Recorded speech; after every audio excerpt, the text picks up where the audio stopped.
I trusted my husband's brother like family, until he touched me in the kitchen and smirked like I'd let him. When I told the truth, they called me crazy. So I stayed quiet, and built the trap that would destroy him in front of everyone. They say family protects you. That blood, or even marriage, forms a shield. But what happens when the monster lives inside that shield, and everyone else refuses to believe he's there? I'm Abigail Monroe. I'm 41 years old, a nurse by profession, a wife by promise, and until that afternoon, a loyal sister-in-law by heart. My husband, Jordan, comes from a big, loud, Southern family. The kind where every barbecue ends in spilled bourbon and a chorus of Uncle Buck's war stories. I married into the Monroes with a full heart and open arms, never realizing those arms would one day be used against me. It happened on the 4th of July. That day is burned into my bones, not because of fireworks, but because of his hands.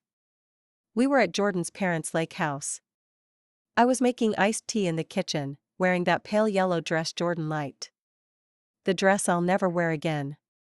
I felt a shadow behind me before I even heard him. "Need help, Abby?" came that smooth voice. It was Darren, Jordan's younger brother. Always charming. Always too friendly. Before I could answer, he was already too close, his arm brushing mine under the excuse of reaching for the sugar. I stepped away, forced a laugh. "Got it covered, Darren." But he didn't move. He said, "You smell like lemons and honey," like it was a compliment. Like it was something he had the right to say. I froze. He touched my lower back, not just a pat, not a brotherly gesture. A full, possessive press of his palm. I turned to confront him and, God help me, he leaned in like he meant to kiss me. Right there in his mother's kitchen, while Jordan and the rest of the family were out back grilling hot dogs. "Stop," I said, loud enough for him to hear, but not loud enough to cause a scene. I stepped back so fast I spilled the tea pitcher, and Darren laughed, acting like I was being silly. "Whoa, relax, it's just a hug," he grinned, like the predator he is. "You look tense." I stared at him, shaking, heart pounding in my ears.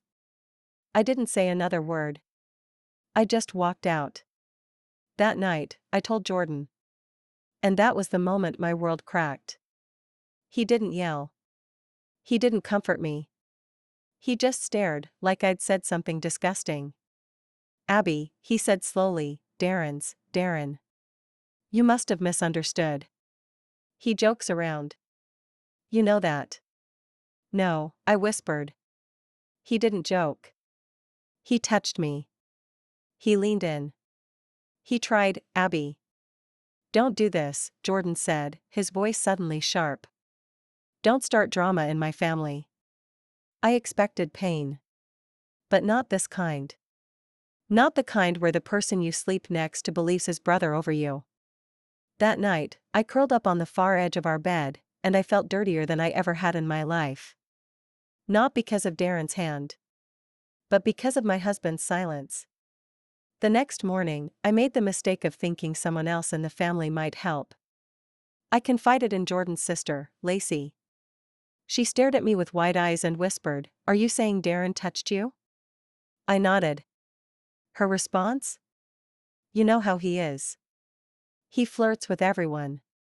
You shouldn't take it seriously. If you tell mom and dad, you'll just upset everyone. Darren's the baby of the family. You don't want to ruin his life." But what about mine? What about the life he tried to put his hands on? I realized then, I was the outsider. I was the problem. Not him. Me. By the end of the week, the whispers had started. Lacey must have told him. Darren began smirking at me during meals. "You're looking tense again, Abby," he'd say with venomous sweetness. "Maybe you need another hug." I wanted to scream. To burn the whole house down. But I didn't. Because I knew something they didn't. I knew how to wait. I'm a nurse. I'm trained to observe before acting. And I decided that day I wasn't going to yell or cry anymore. I was going to do something that couldn't be ignored. I would make them see what I saw. I would set a trap so perfect, so undeniable, that even Jordan, especially Jordan, would have no choice but to believe me. They called me a liar. But they forgot, liars can be clever too. And I was just getting started. If you're reading this and your blood is boiling like mine was that night, please, like this story, share it with someone who needs to hear it, and subscribe my channel for more truths wrapped in betrayal. And before you go, tell me in the comments, where are you watching from? I want to know how far these stories are reaching. You learn a lot about people when they think you're powerless. When they think your truth doesn't matter. After that week at the lake house, after the whispers and stares in Jordan's cold shoulder in bed, I stopped trying to convince anyone. But I didn't stop paying attention. Because silence? That's where power starts. I returned home with Jordan pretending nothing ever happened, like we'd just had a normal family vacation. He was all smiles again, tossing his keys on the kitchen counter, asking if we should make tacos for dinner. Meanwhile, I could still feel Darren's hand like a stain on my back. That stain wouldn't wash off. But maybe, just maybe, I could use it. I didn't cry anymore. I observed. Like I do at the hospital when something's wrong but undiagnosed. You look. You listen. You collect evidence. Because the worst diseases hide in the quietest corners. I started with the guest bathroom. That's the one Darren always used when he visited. Jordan's parents lived just 10 minutes away, but Darren practically lived in our house on weekends, always just stopping by with 6 packs of beer and stupid jokes. Jordan never questioned it. But I started to. I started writing things down. The dates he visited. The comments he made. The way he looked at me when no one else was looking. Then, I made a decision: if no one believed my words, I'd give them something undeniable. I bought a small motion-activated camera, tiny, the size of a lipstick tube, and tucked it inside a fake coffee canister above the coffee pot. It faced the kitchen. The same place where Darren had touched me. The same place where Jordan swore nothing happened. The same place I knew he'd try something again. Predators always return to their hunting ground. I hated doing it. Hated living like bait. But I needed to be ready. I even changed how I dressed, wearing soft sweaters instead of that lemon yellow dress, just to avoid giving anyone more excuses. Not for his sake. For mine. Weeks passed. Darren visited. Sometimes alone. Sometimes with Jordan. Sometimes with that same stupid smirk. Once, when I was alone at home, Darren showed up uninvited. Jordan said he'd be late. Mind if I wait here? He asked, already pushing the door open. I froze, heart pounding. But I let him in. Because this time I had a different kind of armor, cold, blinking, and hidden behind a canister of fake hazelnut roast. He loitered in the kitchen, opening the fridge like he owned the place, then leaned against the counter watching me fold napkins. You always this quiet, Abby? He asked, eyes drifting too low again. Kinda makes a man wonder what you're thinking. I didn't respond. Just kept folding. That's when he moved close, too close, and brushed my arm with the back of his hand. Not a friendly touch. It lingered. I think we got off on the wrong foot at the lake, he said. I was just messing around. No harm done, right? He wanted forgiveness. Not real forgiveness, but the kind that erases guilt without ever earning it. He wanted me to say, it's okay, so he could go back to feeling like the good guy. But I said nothing. I stepped back and reached for the napkins again. And just like that, he grabbed my wrist. You gonna hold a grudge forever? He whispered, eyes dark. That's not healthy, Abby. For a marriage. For a family. I smiled at him. Not out of fear. Out of victory. Because I knew he was standing in frame. I knew his voice was being recorded. And this time, it wasn't just his hand. It was his threat. When Jordan got home that night, I said nothing. I just kissed him on the cheek, set the table, and filed the footage onto a private USB drive I kept inside an old tampon box, somewhere I knew no man would ever go digging. That wasn't the only footage I collected. Darren kept visiting. Kept pushing.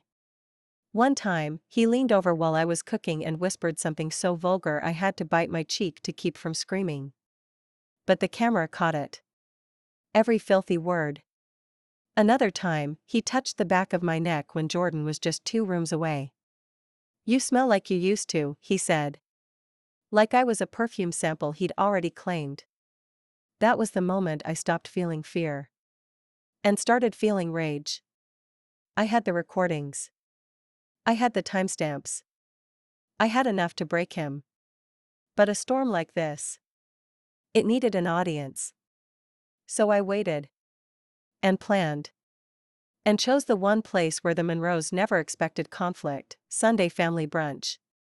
Because if they refused to believe me in silence, I would make them hear me in the loudest way possible.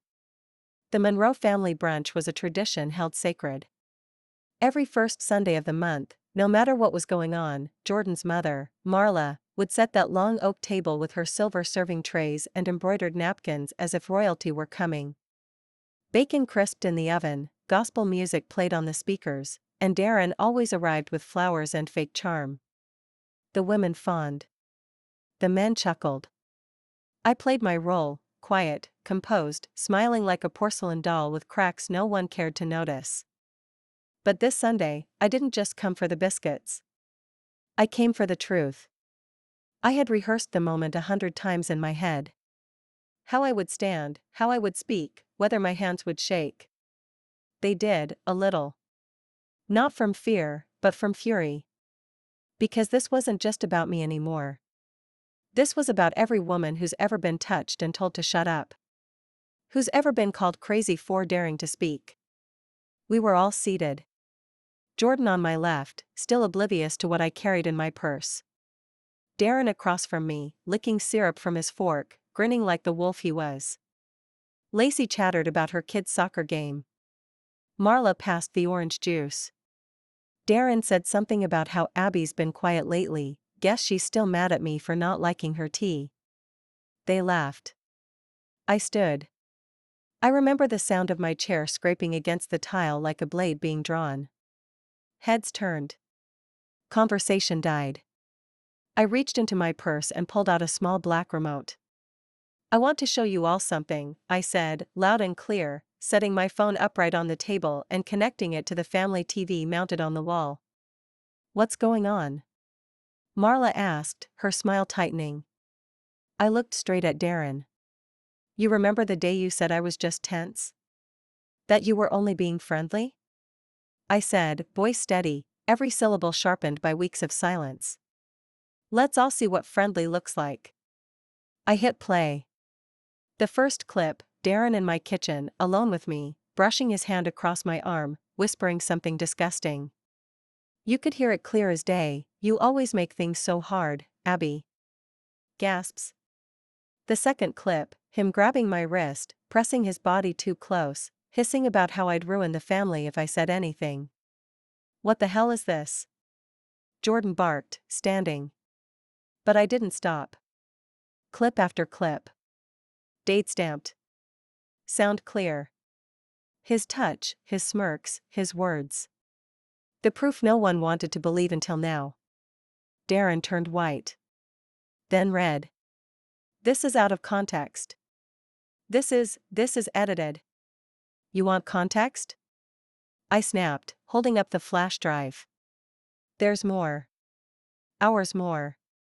Uncut. Untouched." "You said I was a liar, Darren. Let's see what the whole world thinks." Marla's fork dropped to her plate. Lacey looked like she might throw up. "Jordan?" He just stared. Like he didn't recognize the man next to him. Like he didn't recognize me. I turned to him last. "You said I misunderstood. That I was dramatic. That I should stay quiet. Well, guess what, Jordan? Your silence gave him permission. And mine? Mine just ended." The room was silent. Until Darren stood up, hurling his napkin down. You don't get to destroy my life over some harmless flirting. Jordan punched him. Right there in front of the family portrait on the wall, Darren's nose exploded in blood. He staggered back, stunned. No one moved to help him. You touched my wife, Jordan spat, chest heaving. You touched my wife, and you lied to my face. And then, finally, it was Darren who was alone in the room. No more smirks. No more protection. Just a man exposed. I left before dessert. Because some things are too bitter to finish. I didn't go home with Jordan after brunch. I needed the silence. Not the suffocating silence of being disbelieved, but the peaceful kind, the kind that comes after thunder when the sky forgets how to scream. I drove aimlessly, windows down, wind whipping my hair, heart still pounding from the way Darren's face looked when the truth played out on screen. That moment, those gasps, that silence, that punch, will live in my mind forever. But strangely, it didn't feel like victory. Not yet. Jordan called me. 7 times. I let it ring. I wasn't ready to hear his voice, didn't know what version of him I'd get. The man who once called me his entire world? Or the man who told me to keep the peace while his brother pawed at me behind closed doors? When I finally walked into our house that evening, the living room was clean. Too clean. Jordan had cleaned when he was nervous. The couch cushions were puffed, the coffee table wiped down, candles lit like an apology wrapped in vanilla. He stood when I entered. Abby, he said softly, voice cracked. I didn't know. I stayed near the door. You didn't want to know, I said. You needed your family to be whole so badly, you left me broken. He didn't argue. I watched those videos 5 times before today, I continued, my voice lower now. Each time, I asked myself, was I overreacting? Did I misread it? You know how twisted that is? To see yourself being touched without consent and still wonder if you're making a big deal? Jordan looked like he might cry, but I didn't flinch. I'm sorry, he whispered. I nodded. That's a start. But sorry doesn't erase the weeks I lived in silence. He stepped closer. What do you want me to do? I looked at him, really looked, and for the first time in weeks, I saw fear in his eyes. Not fear of Darren, or the truth. Fear of losing me. I said, I want you to talk to your family. I want you to tell them I wasn't lying. Not behind closed doors, but out loud. I want Darren out of our lives, completely. And if I ever hear that you handled it quietly, I'll go public. He nodded. I'll handle it, he said. But this time I wouldn't leave it up to him. I had already emailed the recordings to myself, my lawyer friend, and uploaded them to a private drive labeled, If I Go Quiet Again. Darren tried to call me 3 times that week. I didn't answer. He sent a long message, half denial, half plea, you're going to destroy everything. We're family. No. We were family. Before you touched me like property and laughed when I flinched. Jordan's family went into damage control. Lacey called to apologize, stumbling over her words, saying things like we just didn't think Darren would actually, and you have to understand, he was the baby of the family. I hung up. Marla didn't call. Good. But word spread, quietly at first, like shame always does. Darren's boss heard about it. He got suspended from work. His social media went dark. People at the hospital whispered, some with sympathy, some with judgment. And still, I waited. Not for revenge, but for peace. Because I didn't want Darren's life destroyed. I wanted mine back. And slowly, I began to rebuild it. I returned to work, walked the halls with steady feet. I joined a support group for survivors, women like me, who once thought staying quiet was the safest choice. We shared stories. We shared silence. And I realized, for the first time in a long time, I wasn't alone. But one thing still hung over me like fog, could I ever forgive Jordan? That answer would come soon, at a place I never expected. I hadn't looked Jordan in the eyes for days, not really. We lived in the same house, passed in the hallway, exchanged the kind of quiet words couples use when they're trying not to wake a sleeping ghost. But the ghost wasn't sleeping. It was between us. Heavy. Waiting. And it wore the face of his brother. He left a note on the bathroom mirror one morning: "Please meet me at the counseling center. Room 204. Noon." At first, I wanted to crumple it. Toss it in the trash like the dozen apologies I'd already heard in different forms. But something about it stopped me. Room 204. The one I passed every day on my way to the hospital's nurses' wing. I knew that room. I'd seen women crying in that room. Men gripping coffee cups like lifelines. It was where the broken went when they finally admitted they couldn't fix themselves alone. At 11:57, I stood outside the door. At 12 o'clock, I walked in. Jordan was already sitting there, hands clasped tight in his lap, like a schoolboy caught cheating. Beside him sat a counselor, an older woman with steel gray hair and eyes that saw too much and still stayed kind. She greeted me by name. "Abigail. I'm glad you came." I sat. Not too close to Jordan. The silence felt like a courtroom. "I asked her to join me," Jordan said, voice cracking slightly. "Because I didn't know how to say any of this without screwing it up." The counselor nodded, giving him the floor. He took a breath. "I saw your face during the videos. I saw what I didn't want to see for weeks. You weren't just angry, you were wounded. And I didn't protect you. I didn't believe you, Abigail. I told myself I was keeping the family together, but really, I was protecting a lie because it was easier than facing the truth." I didn't speak. I let him unravel himself. "I started therapy," he continued. "Not just for this. For my upbringing.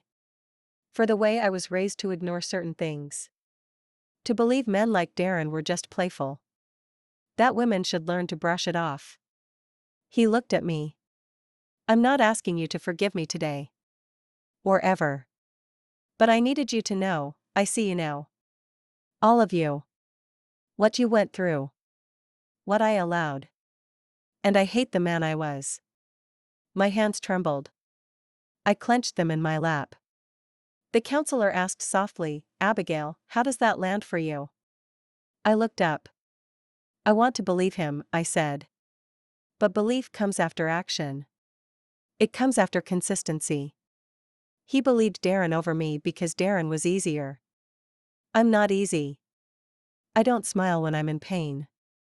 I don't lie to make others comfortable. So I was expendable."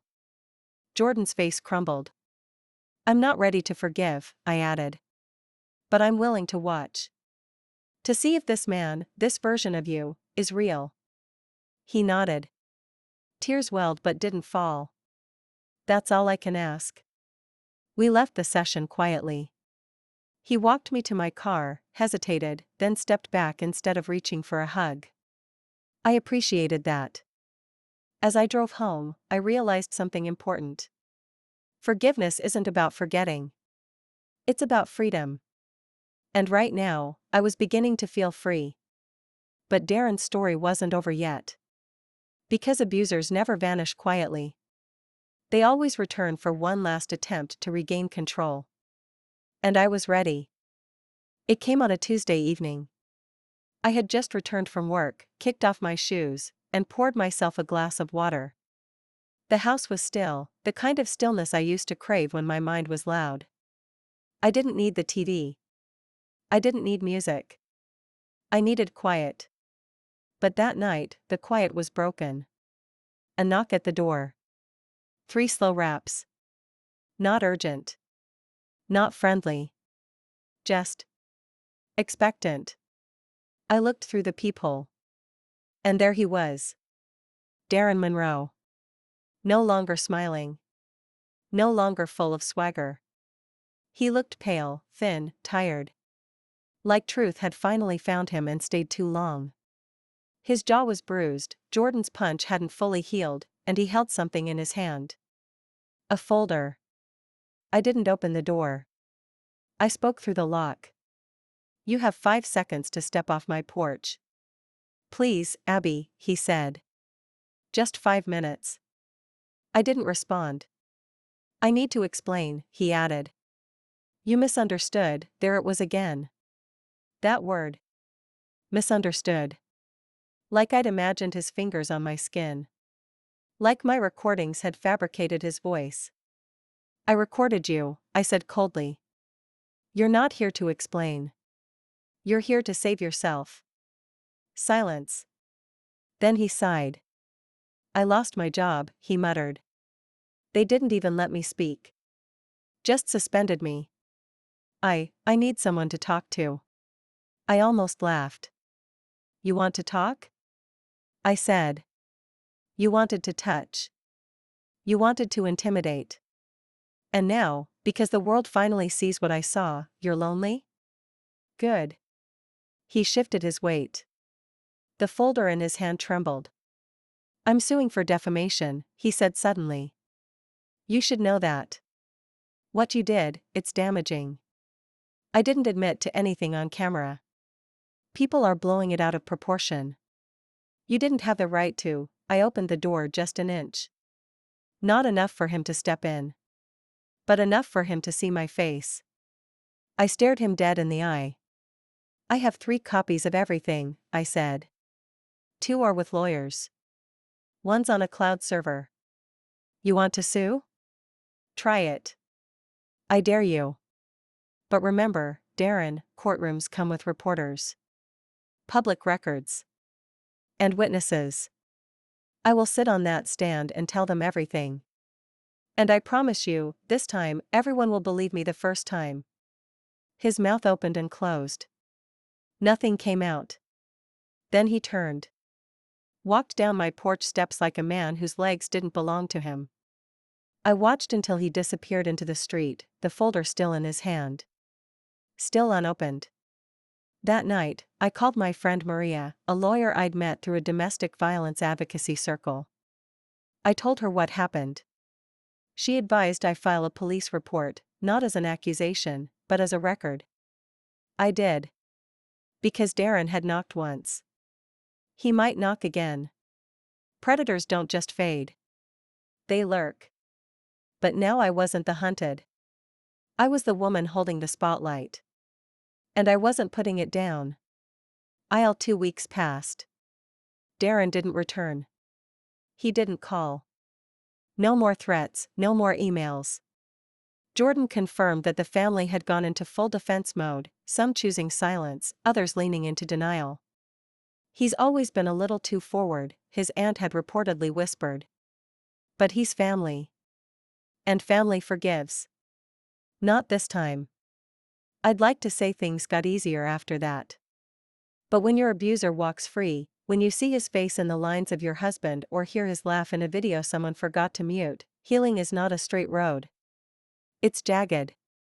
Messy. Some days, I woke up fine. Other days, I didn't want to leave my room. But I kept moving. One breath. One day. One decision at a time. It was a Saturday when I saw him again. Not on my porch. But in the cereal aisle. I had gone to the grocery store alone, my version of reclaiming normalcy. I'd almost forgotten how peaceful the mundane could be. The squeaky cartwheels, the soft hum of store music, the quiet focus of choosing between steel-cut oats and honey granola. I had just turned the corner when I froze. He was standing 10 feet away. In the same aisle. Looking at a box of Raisin Bran like nothing had ever happened. For a moment, I wondered if he saw me. Then he turned, slowly, and met my gaze. And he smirked. That same vile smirk from my kitchen. The same one from the lake house. A look that didn't belong on the face of a man who claimed innocence. I didn't move. I just watched him. My hand stayed firm on the cart. My shoulders back. I didn't shrink. I didn't turn away. And that unsettled him more than anything I could have said. He took a step closer. But before he could open his mouth, I held up my phone. The red blinking light of the camera app was unmistakable. This time, I said calmly, "You don't even have to talk. I've got you on record just standing near me." He blinked. "You're paranoid," he hissed under his breath. "No," I replied, voice calm but sharp as ice. "I'm prepared." A woman rounding the corner overheard. She slowed. Watched. I let her. I didn't care. Darren stepped back. "You're ruining my life," he muttered, more to himself than to me. "You ruined your life the moment you thought I was weak," I replied. "Now leave. While you still have the luxury of walking away." He did. Fast. I stood there shaking, not from fear, but from adrenaline. The woman who had overheard walked up to me quietly and asked, "Are you okay?" I nodded. "I am now." Because that was the moment I knew. I wasn't a victim anymore. I was becoming something stronger. Not louder. Not crueler. Just unbreakable. And Darren had seen it. The next morning, I filed for a restraining order. Filing the restraining order wasn't the hardest part. Walking into that courthouse, knowing my name and his would forever be linked in legal paperwork, wasn't what made my stomach turn. What rattled me, what still sticks with me, was the woman who stood 2 places ahead of me in line, holding her own stack of papers, her hand trembling as she clutched the edges. She had a bruise on her jaw. Fading yellow. I recognized the shape. I'd seen it before on ER beds. She didn't speak. She didn't have to. We just looked at each other for half a second, and in that half second, we exchanged everything. "You too?" "Yeah. Me too." And it lit a fire under my ribs. When my turn came, I handed the clerk every piece of documentation I'd prepared, the footage, the screenshots, the police report, and my written statement. The clerk, a younger woman with a kind but exhausted face, skimmed it all without judgment. "You have more evidence than most," she said softly. "That'll help." I nodded, silent. Within a week, the temporary order was approved. Darren was not allowed within 300 feet of me, my workplace, or my home. I was to report any attempt at contact immediately. I slept better that night. Not because I believed he'd obey it, but because, for the first time, my truth was written in ink. But then came the whispers. Not from strangers. From his people. Jordan's cousin unfollowed me on every platform. Lacey posted a vague message online, "Family should stick together. Especially when lies get ugly." One of Darren's coworkers, a man I barely knew, messaged me, "You could ruin a good man's life with this vendetta." Vendetta. That's what they thought this was. Not justice. Not safety. A vendetta. I showed Jordan the message. His face was a storm of rage and shame. "I'll respond," he said. "No," I told him. "Don't waste your voice defending me. Let mine speak." So I posted my own message. No names. No drama. Just a single photo, a screenshot of one of Darren's comments to me from the hidden camera. "You always make things so hard, Abby." And beneath it, I wrote, "This is what you sound like when you think you won't get caught." Women don't come forward for attention, we come forward when silence stops protecting us. If you know, you know. It went viral in our small town. The kind of viral that burns under the surface, spreading not through fame, but through discomfort. The women whispered. The men avoided eye contact. The people who'd once hugged Darren in church sat 1 row farther away now. He wasn't convicted in court. But he was convicted in truth. That mattered. Still, it wasn't over. Because something else happened. 2 days after my post, I found a white envelope on my car windshield at the hospital. No stamp. No name. Inside was a photograph. One taken at the grocery store. Of me. Standing with my cart. Looking straight ahead. The back had one sentence in scrawled handwriting, "You think this ends with paperwork?" I stared at it for a long time. Then I walked back into the hospital, straight to the security desk, and filed another report. Because I'd learned something important. Predators don't always stop when exposed. Sometimes they just change tactics. But so do I. I'd stopped playing defense. Now, I was building a case to end this for good. I held that photograph like a piece of burning coal in my hand. Not from fear, but from fury. Whoever took it wanted me rattled. Wanted me scared enough to go quiet. But fear and silence weren't parts of me anymore. That woman, the one who flinched when Darren brushed her arm, the one who sat in bed wondering if she'd imagined it all, was gone. The security guard at the hospital, Rodney, was an ex-cop with a good heart and a steel trap memory. He took one look at the envelope and nodded. "Got cameras on every exit," he said. "Let me pull the footage." Within 10 minutes, we had our answer. It wasn't Darren.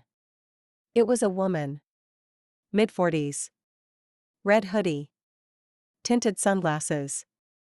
Walking too fast for a casual stroll, but not so fast as to draw attention. She slid the envelope under my wiper blade like she'd done it before. I didn't recognize her at first. But then Rodney froze the frame. Zoomed in. I saw it, barely peeking out from under the hood, long, copper-red curls. Lacey. Jordan's sister. I stared at the screen, bile rising in my throat. She hadn't even looked around for cameras. That's how sure she was I wouldn't dare take it further. I called Jordan. Told him to meet me at the house.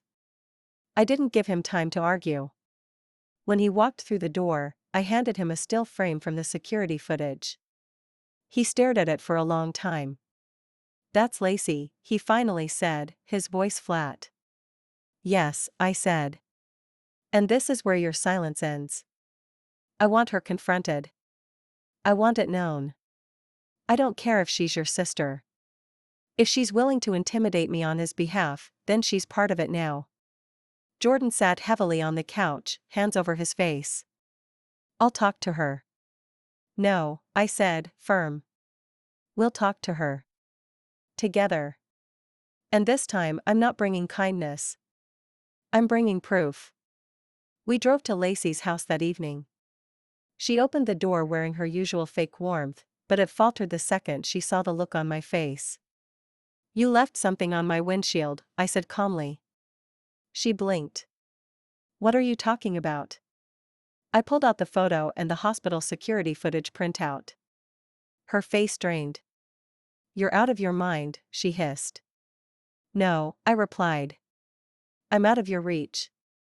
That's what's driving you crazy." Jordan stood beside me, silent but firm. "I know you think you're protecting him," I continued. "But you're not. You're helping bury the part of yourself that knows what he is. The little girl who probably watched him lie his way out of everything. And now you're an accomplice." "Don't psychoanalyze me," she snapped. "I don't need to," I said. "I just need you to know this: next time you leave anything on my property, I will have you arrested. This isn't family drama. It's harassment." Lacey stepped back. For the first time, she looked small. "You're breaking this family apart," she muttered. "No," Jordan spoke finally. "He did that. Abigail's just refusing to carry the weight of it." We turned and left. I didn't cry. I didn't shake. I slept that night with the window open, the air crisp on my skin. Because exposing one predator isn't enough. You have to clear out every last shadow they hide behind. And I was just getting started. It had been a month since brunch. Since the videos.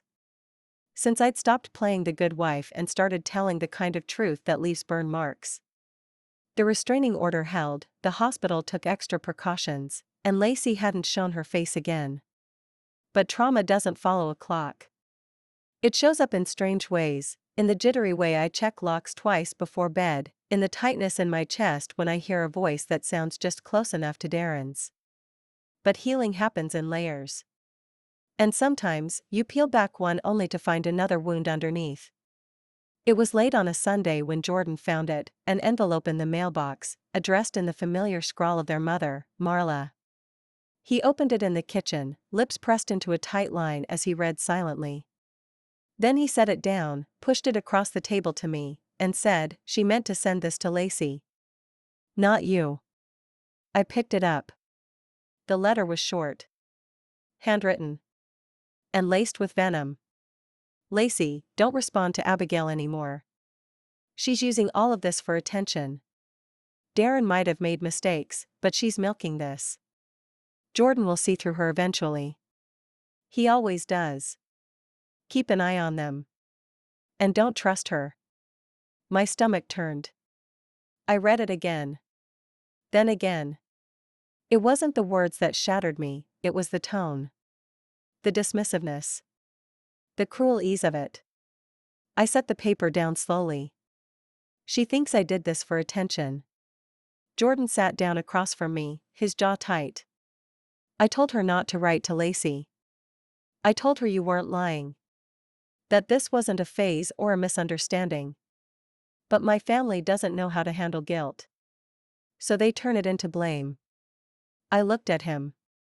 "And you?" He didn't blink. "I believe you.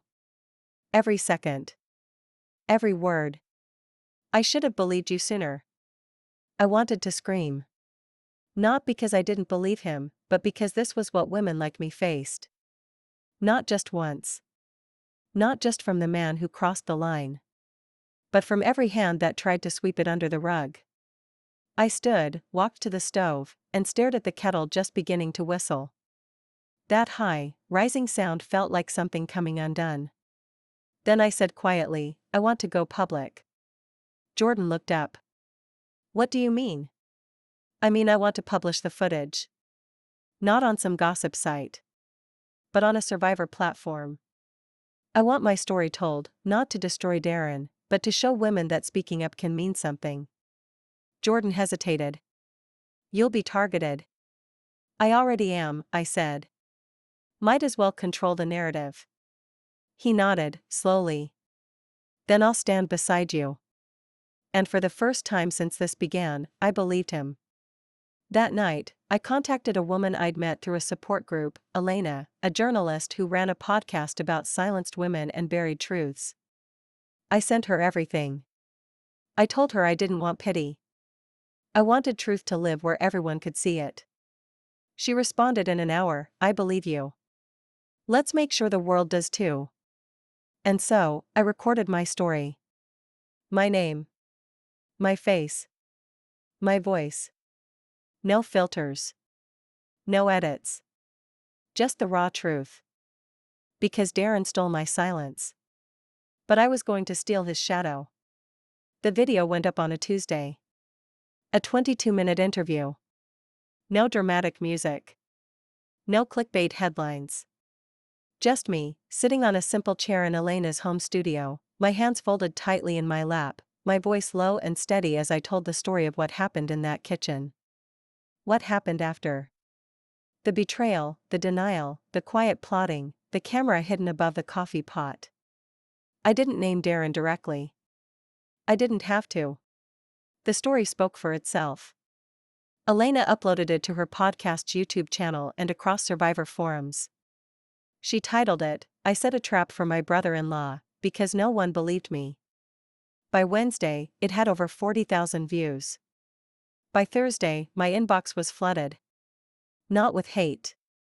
With recognition. Messages from women I didn't know, scattered across the country. Some just said thank you. Others poured their hearts into paragraphs, describing uncles, co-workers, family friends, men who'd touched them when no one else was looking. Who walked free. Who laughed at their fear. Who were still invited to Christmas dinners like nothing ever happened. But my story gave them something back, a voice. One message broke me. I'm 56. I've never told anyone what my stepbrother did to me when I was 13. I watched your video twice. And today, I finally wrote it down.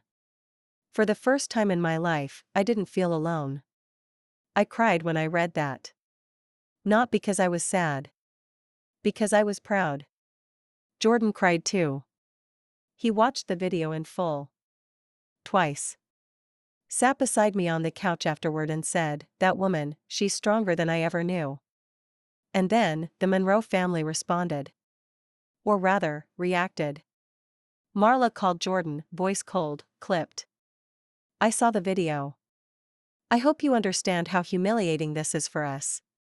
People are calling. Neighbors. Friends. You should have kept this private." He didn't yell.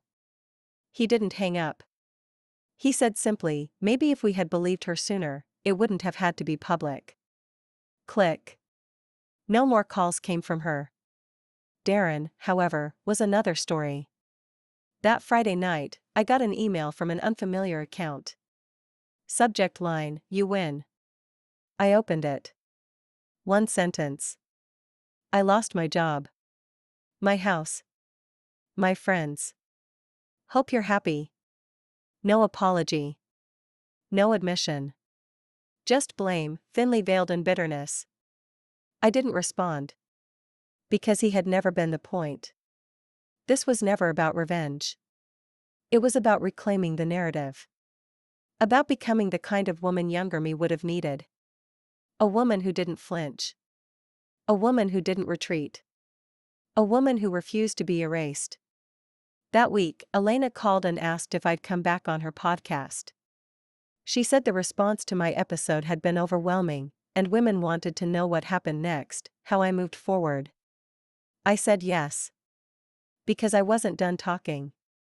My voice wasn't going back into a box. And the next story I told? Wouldn't be about what Darren did. It would be about how I rebuilt after he tried to break me. The morning of the second podcast recording, I stood in front of the bathroom mirror for longer than usual. My reflection stared back at me, same hazel eyes, same subtle lines near the corners, same scar on my collarbone I got when I was 16 and fell off a bike. But something had shifted. I looked taller. Not physically, but inwardly. Like I had grown a spine made of steel and a voice that no longer needed permission to rise. This version of me? She didn't wait for justice. She created it. I wore a navy blue blouse. Simple. Elegant. No makeup but a swipe of lip balm. I wanted people to see my face exactly as it was, strong, imperfect, real. When I arrived at Elena's studio, she greeted me with that warm, knowing smile. "You ready?" she asked. "I've been ready for years," I replied. The second episode wasn't an interview. It was a conversation. We didn't just rehash the details of Darren's harassment, we talked about the aftermath. The loneliness that follows truth. The ache of knowing your pain was inconvenient to the people you called family. The strange guilt that survivors feel when they finally speak, like they've betrayed someone, when really, they were the betrayed. Elena asked, "What was the moment you knew you were done being quiet?" And I said, when I saw his hands coming toward me in the kitchen and I froze, not because I was weak, but because I was calculating how to survive. And when I realized no one would save me, I decided I'd save myself. We cried, both of us, on mic raw. Unedited. Human. When the episode aired, it got more attention than either of us expected. National advocacy groups started sharing it. Other podcasts picked it up.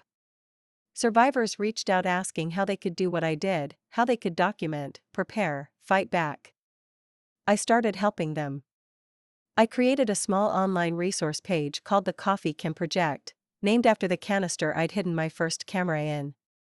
It featured discreet camera recommendations, documentation guides, legal advice from volunteers, and above all, a community. Because I had learned something, silence is the abuser's oxygen. And truth? That's the match. A week later, I was invited to speak at a local university's women's studies seminar. I almost said no. Public speaking wasn't my strength.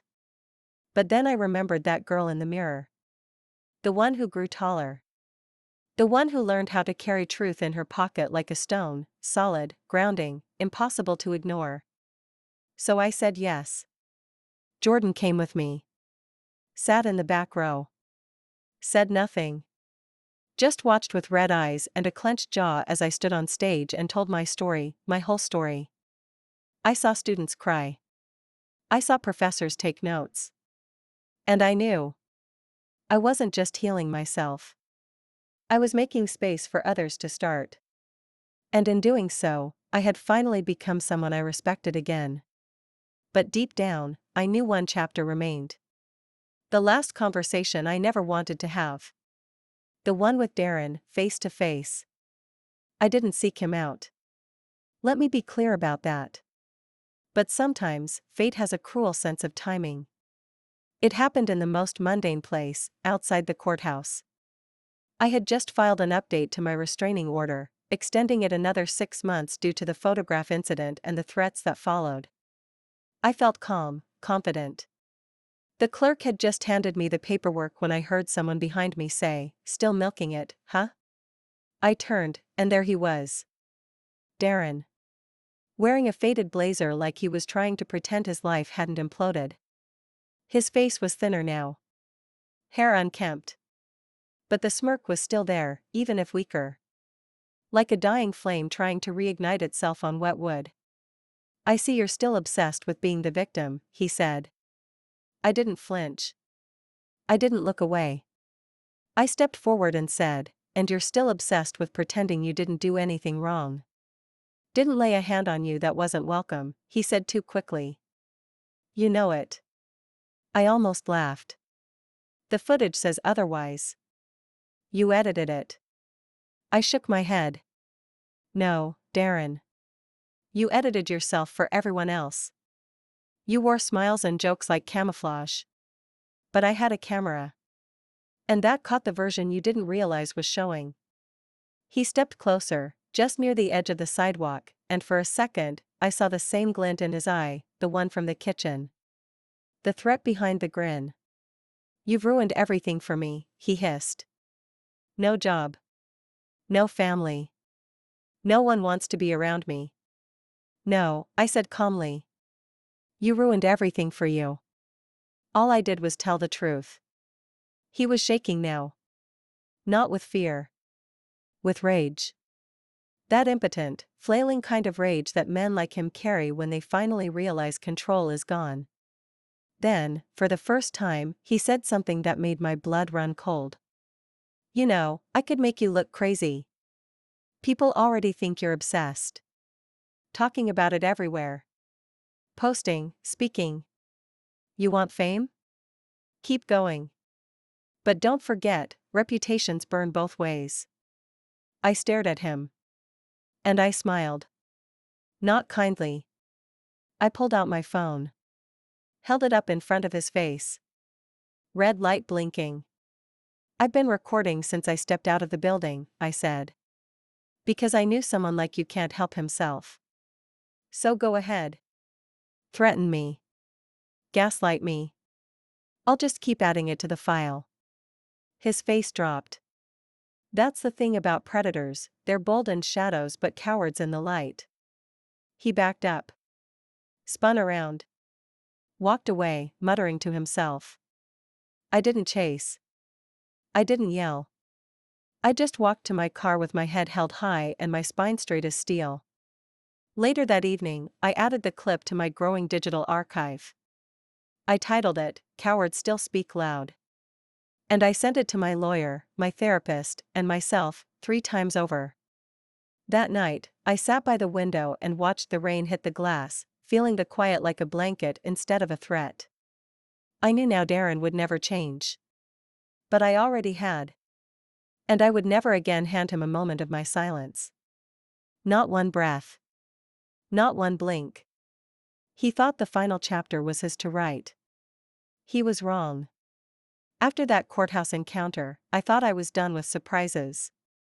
But the universe has a strange way of testing how strong you really are, not through your enemies, but through the people you once called your own. It was a Sunday afternoon when Jordan's cousin, Beth, showed up at my door. We hadn't spoken in months. She'd liked a few of my posts online but never commented, never called, never chose a side, at least, not publicly. I opened the door expecting something shallow, a half-hearted apology maybe, or a request to move past all this. Instead, she stood there on the porch in a raincoat, face pale, eyes wide. "Can I talk to you?" she said. I hesitated but nodded. 5 minutes. She stepped inside and stood near the entryway like she didn't want to contaminate the space with her guilt. She was shaking, just barely, the kind of shake people get when something too big finally forces its way out. "I saw the footage," she said quietly. "Not just the stuff you posted. Lacey sent me the rest. Trying to get me on her side, I think." I crossed my arms. And it made me sick," she whispered. "Because I knew. I knew, Abby." The air turned cold. "What do you mean you knew?" Her voice cracked. "When I was 19, Darren cornered me at a graduation party. Same hand on the back, same words. I told my mom. She told me to stay quiet. Said boys joke like that. I believed her. And I buried it. But when I saw what he did to you, how he touched you, how he talked to you, I realized it was all real. All of it." My throat burned. I reached out for the wall to steady myself. Beth looked up, tears in her eyes. "I'm sorry. For not saying anything. For letting them treat you like the problem. For letting you stand alone." I was quiet for a long time. Then I said, "You weren't the one who touched me. But you were silent. You helped their story by staying out of mine." "I know," she whispered. "That's why I want to help you now. Not for forgiveness. For truth." She reached into her purse and pulled out a flash drive. "This," she said, "is a voice recording. Darren left me a voicemail after brunch. He was drunk. He rambled. He said things he didn't realize would sound as damning as they do. I never deleted it. I took the drive. My fingers trembled slightly, not from fear, but from the weight of knowing my case had just turned into something bigger. Wider. Patterned." Beth nodded once, then turned to leave. But before she opened the door, she said, "You're not the only one anymore. And you never really were." She left. I stood in the hallway, holding the drive like a secret weapon. This wasn't just about me anymore. Not just a single accusation. This was a pattern of behavior that spanned years, hidden in shame, protected by silence. And now? The silence was unraveling. One woman at a time. I plugged the drive into my laptop. And I hit play. The audio file was just under 3 minutes long. I sat at my kitchen table, earbuds in, laptop open, cursor hovering over the play button. Outside, the wind rustled the maple tree in our front yard, its leaves brushing against the window like nervous fingers tapping for attention. I pressed play. Darren's voice filled my ears, slurred, unfiltered, and so unmistakably him. "Look, Beth. I don't know what the big deal is. She always acted like she was too good for me. Always stiff, always nervous. And you know how women are when they want attention, they pretend it's unwanted. Abby liked the game. Don't let her fool you. She liked being watched. She wore that dress on purpose. She knew I was looking." I paused it. My stomach churned. But I kept listening. Now she's out here acting like she's some damn hero. Talking to reporters. Playing the victim like she didn't lead me on. You think I'd touch her if she didn't give me signals? I'm not stupid. She's trying to make me the villain. You know what? Let her. Let them all think what they want. I've got dirt too. People forget I have stories. And if I go down, I'm not going down alone." I stopped the recording. The rage that built inside me was sharp, clean, and terrifying in its focus. It wasn't just what he said, it was how he said it. With arrogance. With the certainty of someone who had always walked away untouched. Until now. I copied the file and sent it to Maria, my lawyer friend, and Elena. Within minutes, both responded the same way: "This changes everything." Maria called immediately. "Abigail, that recording is a confession, maybe not of guilt in the legal sense, but of intent, awareness, and most importantly, patterned behavior. If we ever needed to file civil charges, this just became the smoking gun." I gripped the phone tightly. "I don't want money," I said. "I want exposure. I want people to hear this and recognize him before he's in a room with their daughters." "We can make that happen," Maria said. "This will burn bridges, though. Permanently." "Then let it burn," I whispered. The next podcast episode we released wasn't an interview. It was his voice. Unedited. Just 2 minutes and 54 seconds of raw, disgusting, unfiltered Darren Monroe, saying exactly who he was. We titled the episode, "This is What Grooming Sounds Like." Within 24 hours, it had 100,000 plays.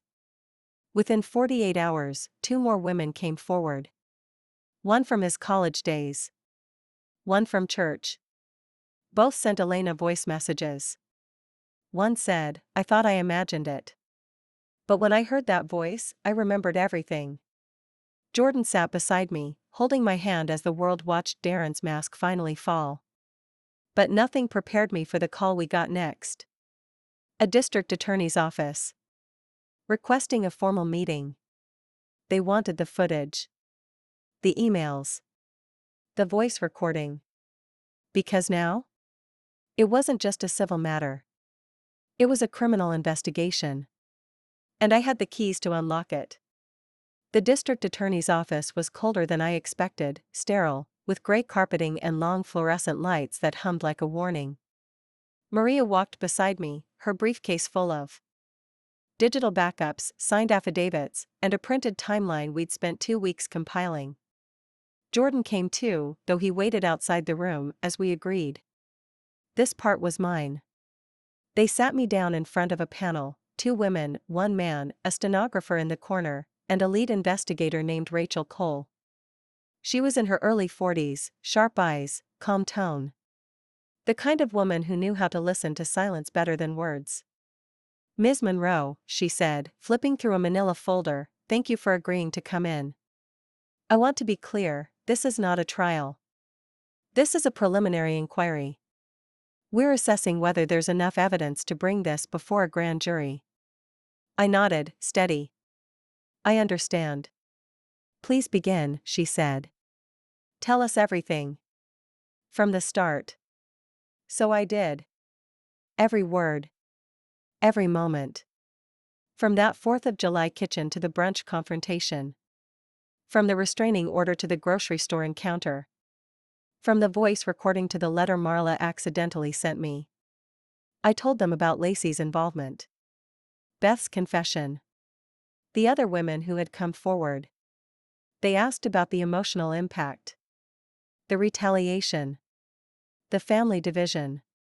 The trauma. I answered all of it. Without tears.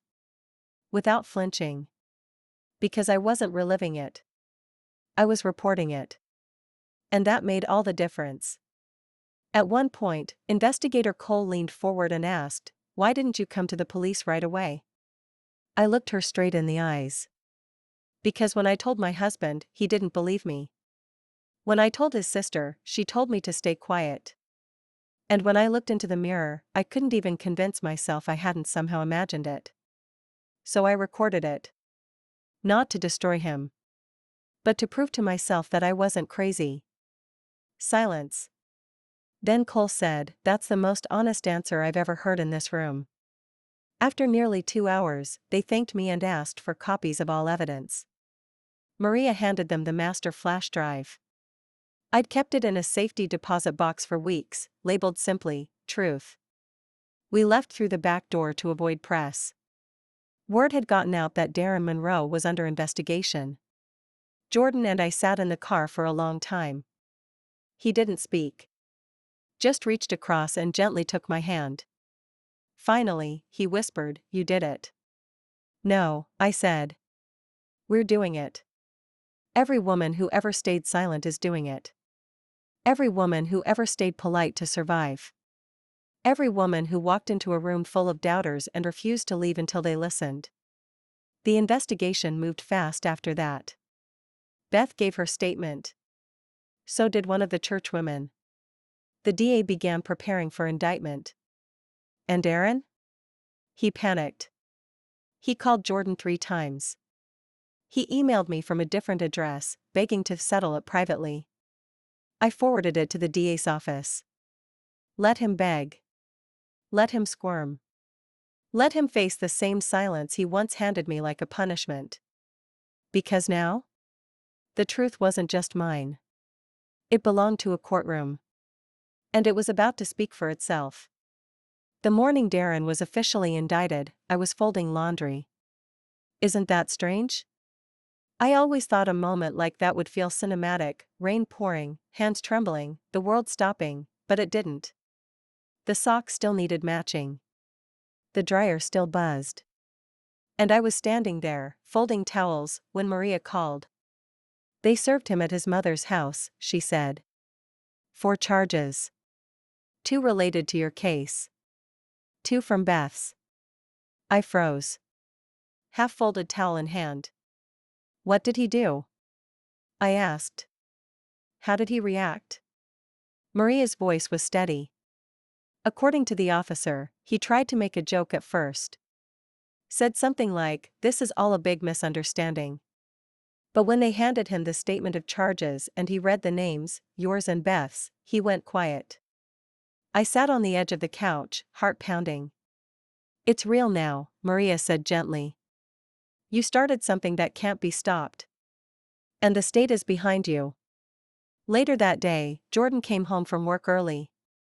He had flowers in his hand, wildflowers, not roses. I liked that about him. Roses always felt too forced. He sat beside me and said, I heard from Aunt Carol. She said Darren's trying to blame everything on the family, saying we abandoned him. We didn't abandon him, I said. He abandoned the truth a long time ago. We just stopped holding the door open for him to crawl back in. Jordan nodded. I'm proud of you, he whispered. I know I say it a lot lately, but it's not just about the case. It's about everything. The way you held yourself. The way you never backed down. There was a long pause.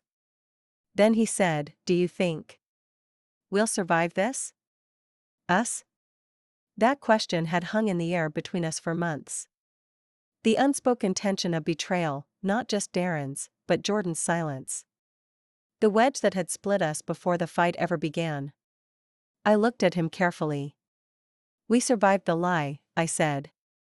Now we have to survive the truth. He didn't smile. But he took my hand. And didn't let go. That evening, I got an email from the district attorney's office confirming the court date. 3 weeks from now. I would testify. So would Beth. So would another woman from Darren's college years who had been watching from the shadows, too afraid to speak, until now. The case wouldn't be easy. Sexual misconduct charges rarely were. Especially when the defense had years of family photos and hollow character references. But I had something they didn't. His voice. His words. His pattern. And above all? My own conviction. Not just in him being guilty, but in me being right to speak. It wasn't about revenge anymore. It was about closure. And as I laid in bed that night, for the first time in a long time, I slept without double-checking the locks. Because the danger wasn't at my door anymore. It was standing in a courtroom. And I was ready to face it head-on. Courtrooms are colder than you'd imagine. Not just the temperature, but the air itself, it hangs heavy, full of things unsaid, full of eyes watching. The benches creaked under anxious weight, and every cough or whisper echoed like thunder. But I sat still, spine straight, hands calm. I'd rehearsed this moment 1,000 times in my head. Only now, it wasn't a rehearsal. It was real. Darren sat across the room at the defense table. He wore a suit that didn't quite fit, like he was trying to shrink himself into something more respectable. His lawyer whispered things in his ear while he nodded slowly, eyes never meeting mine. Coward. The judge called the court to order. When they called my name, I rose. I walked to the stand, took the oath, and sat down with my heart pounding so hard I felt it in my teeth. But I didn't let it show. I looked at the prosecutor, Rachel Cole, the same investigator from earlier. She gave me a small nod before beginning. Can you state your name for the record? Abigail Monroe. And do you recall the events of July 4th at your in-laws' home? Yes. What happened that day? I took a breath, and I told them. Every detail. How Darren came into the kitchen. What he said. Where he touched me. How I froze. How I told Jordan. How no one believed me. I explained the camera. The recordings. The footage. I described the threats, the photograph left on my windshield, the grocery store confrontation. I played each memory like a card I'd kept perfectly preserved. Then she played the audio file. Darren's voice filled the room. She wore that dress on purpose, she liked being watched. If I go down, I'm not going down alone. The jury shifted. Some recoiled. A woman in the second row bit her lip so hard it turned white. I kept my gaze forward. When cross-examination began, Darren's lawyer tried to poke holes. Mrs. Monroe, why did you wait to report this to the police? Because I wasn't believed at home. I needed proof. Why didn't you leave the house immediately after the incident? Because women are trained to endure discomfort long before we're ever taught to scream. He frowned. Isn't it true that you and Mr. Monroe were left alone often? And yet no physical assault took place? I met his gaze. There's more than one way to be violated. And fear doesn't always come with bruises. He paused. Adjusted his tie. No further questions, he said stiffly. Beth testified next. Then another woman from Darren's past, Lisa, a quiet woman with shaking hands who said Darren cornered her in a dorm stairwell 15 years ago. She'd never spoken until now. When the testimonies ended, and the evidence was reviewed, the judge adjourned for the day. The verdict would come later. But I already knew what mattered. I had said the words. I had not backed down. Outside the courthouse, the press waited. Elena stood beside me, hand on my shoulder. She whispered, "You don't have to speak if you're not ready." But I was ready. I stepped up to the mic. I didn't come here today to win, I said. I came here so I could sleep again. So I could stop flinching when someone brushed past me. So I could remember who I was before shame stole her voice. I spoke the truth, even when no one wanted to hear it. And if just one woman hears it now, and finds her own courage, then it was worth it. The flashbulbs went off. Reporters scribbled. But I didn't stay long. I went home. And for the first time, I let myself cry, not out of pain, but out of release. Whatever the verdict, I had already reclaimed something more precious than justice. Myself. It came 3 days later. I had just returned from a quiet walk around the lake near our home, leaves crunching beneath my boots, the fall air crisp with that dry honesty of October. My phone buzzed as I stepped through the door. It was Maria. I answered on the second ring. They have a verdict, she said. It's time. The courthouse was full that afternoon. Not just press, not just family, but survivors, women I didn't know, who had emailed, messaged, or sent handwritten letters. Women who saw themselves in my voice. A few had driven hours just to be there. Jordan sat beside me, holding my hand tightly, both of us braced for whatever came next. The judge entered. The jury filed in. My heart beat so loud it drowned out everything else until the moment the foreperson stood. In the matter of the state versus Darren Monroe, a pause. Then, on count 1, sexual harassment and unwanted physical contact, we find the defendant guilty. A breath caught in my throat. On count 2, intent to intimidate a protected witness, guilty. Gasps behind me. On count 3, patterned predatory behavior as corroborated by multiple victims, guilty. My vision blurred. And on count 4, criminal threat, based on recorded audio evidence, guilty. Time stopped. And then started again all at once. Jordan squeezed my hand, hard. Maria let out a breath she'd been holding for weeks. The courtroom erupted in whispers, but all I could hear was the sound of my own pulse finally slowing down, like a clock resetting. Darren sat at the defense table, stone-faced. Still trying to look composed. But the foundation had cracked. There was no performance left. No smirk. Just a man with his lies stripped clean by his own voice. The judge ordered sentencing for the following month, citing clear patterns of manipulative and harmful behavior. We stood. We left. Outside, the camera swarmed, but I didn't stop. I didn't need a soundbite. The work was done.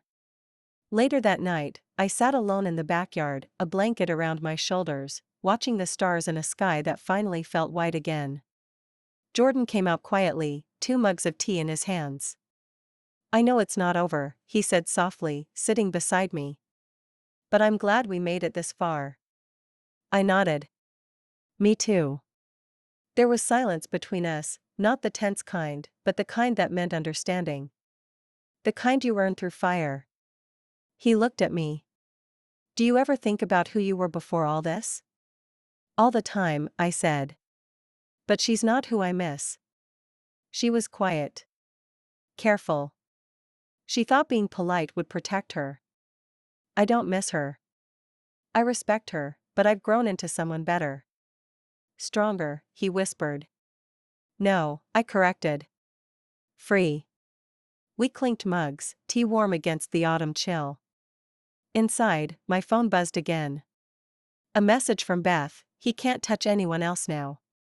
"You did that." "You." Blue heart, and I knew this wasn't the end. It was the beginning of something bigger. For me. For Beth.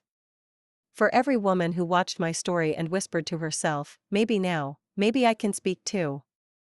If this story moved you, please subscribe my channel. These stories are more than fiction, they're lifelines. Tell me in the comments, where are you watching from? I want to know how far this voice can travel. 6 months had passed since the verdict. Darren was sentenced to 3 years in state prison, with an additional 5 years of probation. The courtroom was quiet the day the sentence came down, but not for lack of feeling, just a long, heavy silence, like a sigh after a long war. His lawyer read a bland apology written on Darren's behalf. He never looked at me. I didn't care. I wasn't there for his eyes. I was there for every woman he thought would stay quiet. Beth was there too, sitting in the back, head high, arms crossed, the same woman who once shook when saying his name, now staring down his future like it belonged to her, because in a way, it did. We reclaimed it. But my life didn't stop at that sentence. It grew. Elena and I launched a podcast together, The Quiet Trap, named after the space where so many women like us had once lived. It wasn't just about Darren anymore. We told stories from women all over the country, nurses, teachers, mothers, even grandmothers, women who finally opened their mouths and found that the world didn't fall apart. It listened. We started recording in my living room, on the same couch where I once sat in silence. Now, it was a studio full of voices, survivors, advocates, even former law enforcement officers talking about how to change the system instead of making women carry its weight. One day, while packing up the mics, Elena turned to me and said, "You know, you should speak at the National Women's Legal Coalition. They're holding a summit this fall. They want you." I laughed at first. Me? I'm a nurse. Not a lawyer. Not an activist. "You're a woman who said something when it was hardest," she said. "And that's more powerful than a degree." So I went. I stood on a stage in D.C., in front of more people than I ever thought I could face, and I spoke with my full name, my full voice, and my full truth. When I stepped off that stage, an older woman grabbed my hand. She must have been in her 70s, cane in one hand, tissues in the other. She looked me in the eyes and said, "I never told anyone. Not for 60 years. But I'm telling you now because you reminded me that silence was never my fault." I held her hand. We cried together. That night, when I got home, there was a new nameplate waiting on my porch, a surprise from Jordan. It read, Abigail Monroe, writer, speaker, advocate. I smiled as I held it in my hands, the woman I used to be and the woman I had become standing together in one breath. I mounted it on my office door. And every time I passed it, I remembered what started it all. A kitchen. A touch. A lie. A woman who said, "No more." Because the truth may be uncomfortable. But silence is unbearable. And I was never going back to that place again.